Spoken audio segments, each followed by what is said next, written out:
Isang mapagpalang araw po sa ating lahat. Ako po si Nicole Castillo and welcome po sa aking daily devotion. So, ang topic po natin ngayon is annihilationism. So, ano nga po yung annihilationism? So, sinasabi po dito sa annihilationism is isa po siyang theory na kung saan is dito pinaparusahan or pinapahirapan yung mga taong nagkakasala or mga nagkakasala or hindi na nanampalataya sa ating Panginoon nang walang hanggan.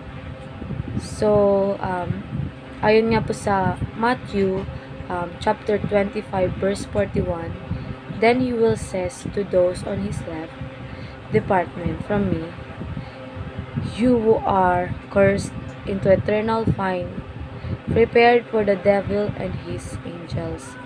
So, sinasabi po dito, sa teaching natin is, hell is a place of torment. So, dito po, pinaparusahan po yung mga taong walang, hindi na nampalataya sa ating Panginoong Jesucristo. And dito raw po,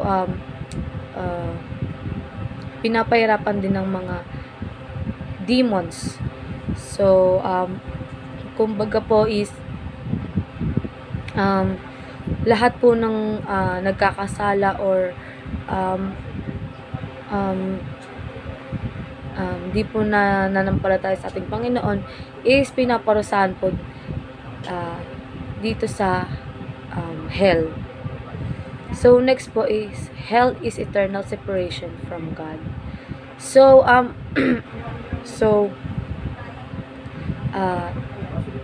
dito po is, ang lupa is, ang hell is, walang hanggan na kahiwalayan sa ating Panginoon Diyos. Or, so, dito, pinapahirapan nga po sila ng walang hanggan. So, dito po is araw-araw daw po is pinapahirapan sila gamit sa mainit na or kumukulong lava.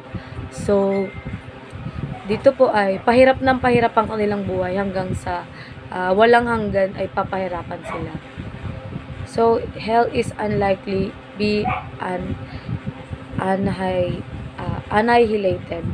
So, yung iba po ito is naniniwala na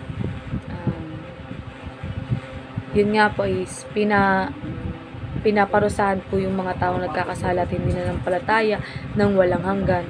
So, yung iba naman po is hindi po sila naniniwala. So, para naman po sa ating application, seek the truth about hell. So, alamin po natin kung ano nga po ba yung annihilation.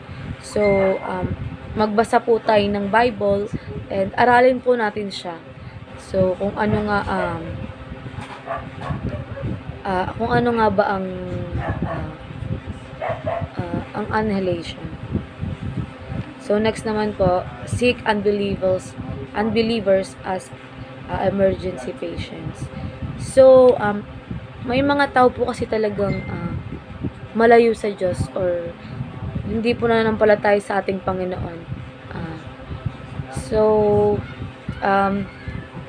yung mga tao po na yun is, sila po talaga yung paparusahan ng ating Diyos, or sila po yung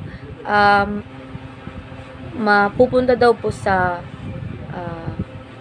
kumukulong or mainit na lava or tinatawag na hell.